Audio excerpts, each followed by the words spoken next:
The hour is early, but already a crowd is gathered outside the Mercy Ship's Optical Clinic. Some have traveled here from remote villages, even from neighboring Guatemala. A few have appointments made with the clinic's advance team. Others will wait all day, hoping the staff will find time to fit them into an already crowded schedule.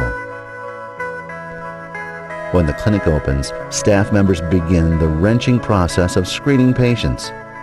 A few will have to be turned away, asked to wait, or told to try again tomorrow. The rest receive a chart number and are led inside the clinic. Once inside, volunteer crew immediately begin conducting initial vision tests. Inez Hernandez is a 78-year-old grandmother from Puerto Cortes. Her vision has been deteriorating for some time, but Inez's family barely manages to make ends meet. There's nothing extra for a doctor or glasses. When the vision test is complete, a medical history is taken by the staff. The clinic's volunteer translators are essential and especially helpful with medical terms. With a detailed medical chart now in hand, Inez and the other patients wait quietly to see the doctor. During the outreach, a number of eye doctors volunteered their time and traveled to Honduras at their own expense. Most stayed for about 2 weeks. During this particular week, the volunteer physician in residence is veteran ophthalmologist Dr. Hugh Campbell of Holland, Michigan. Dr. Hugh gives each patient a thorough exam. The equipment he uses is completely portable and can be quickly loaded and unloaded as the Mercy Ship arrives in each new port. If damage or disease is noted, Dr. Hugh may recommend a course of treatment or provide a prescription for medication. The patient may receive these at the clinic, or they may be sent to the Mercy Ship Eye Surgery Unit. One of those fortunate enough to receive treatment from the surgery unit was 3-year-old Jorge. Jorge's father died last year, leaving the family destitute. So little Jorge's life is difficult enough, but to make matters worse, his eyes are badly crossed. The Mercy Ship's medical team determined the problem could be corrected with surgery. The procedure only took a few minutes, and then he spent a few hours in recovery. Today, little Jorge has a much brighter future.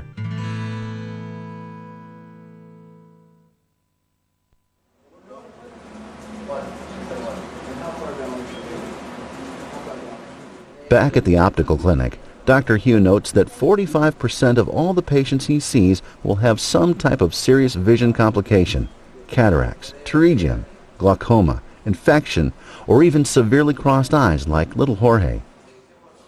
During this outreach, 307 patients were referred to the Mercy Ship for advanced treatment. Inez had no serious complications. Her vision is simply deteriorating with age, so Dr. Hugh provided a prescription for new glasses. Returning Inez to the clinic floor, staff members look for glasses that match her new prescription. They're able to provide these prescription lenses out of the clinic's collection of more than 14,000 pairs of glasses. Eyeglasses donated through the generosity of the Lions Clubs International and our many other donor partners. In fact, the collection is so extensive that most patients are given a choice of one of several pairs of glasses. After Inez finds a pair she likes, a final vision test is administered. While her glasses are being cleaned, repaired if necessary, and properly adjusted for a snug fit, Inez sits down with the clinic's registered nurse for a glaucoma test. Patients are also given a pair of free sunglasses in an effort to reduce future damage by UV radiation. As you might imagine, these desperately poor people are immensely grateful and often go out of their way to express gratitude to the clinic staff. While docked in Puerto Cortes, the Mercy Ship's Optical Clinic, together with the Lions Clubs, provided 1,552 patients with free prescription glasses.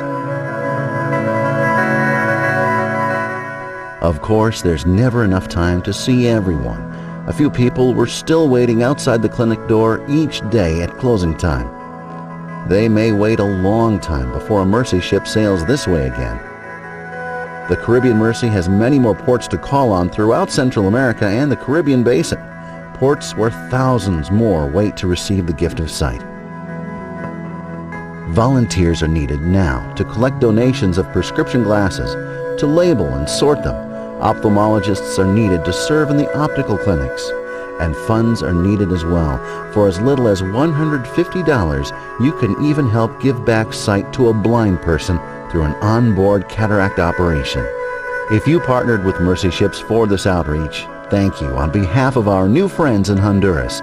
If you're learning about Mercy Ships for the first time, we hope you'll decide to join in bringing hope and healing, the gift of renewed sight to the poor.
Okay, let's go to work.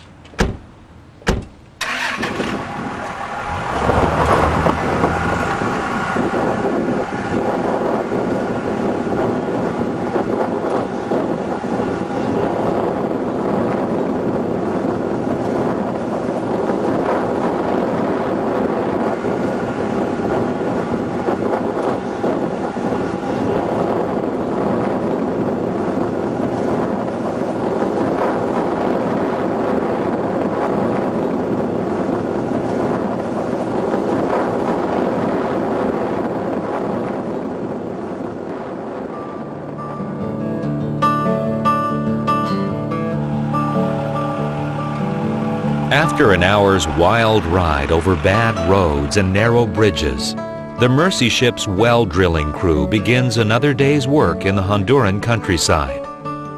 Today they're at work in the tiny village of Dora, population 350.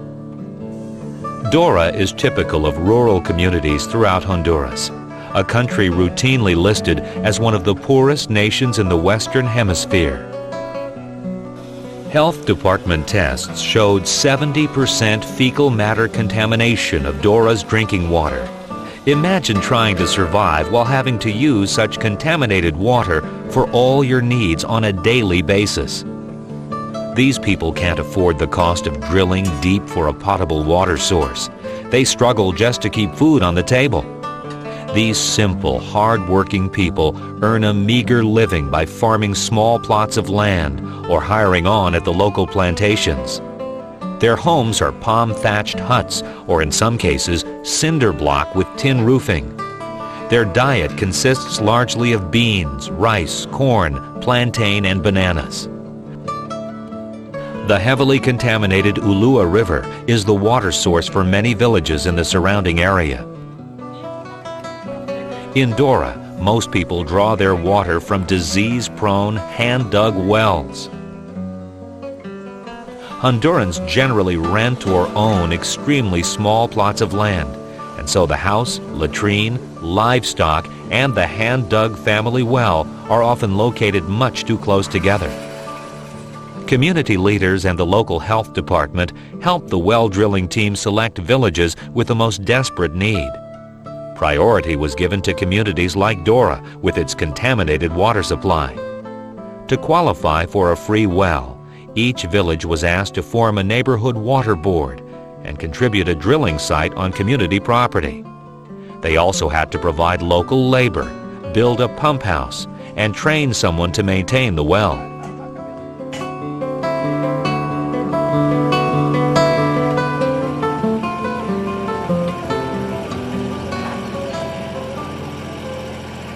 The Caribbean Mercy's drilling outfit is completely self-contained.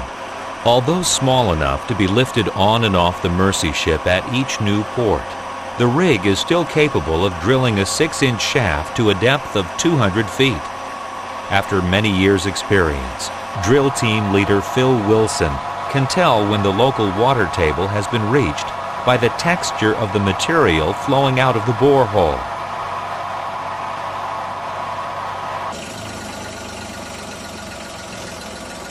When good water is located, a PVC casing goes into the shaft, and compressed air blows out the mud and debris.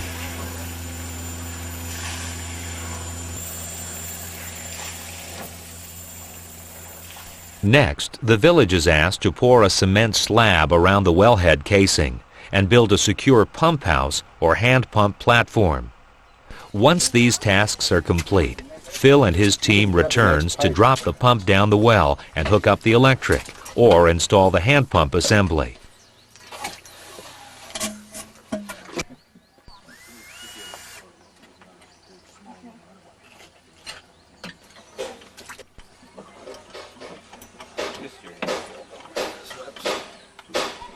The entire process usually takes 2 weeks or more per well. Remarkably, during this outreach to Honduras, the Mercy Ships team managed to pump clean water at a new well every 8 days. The villages receiving a new well include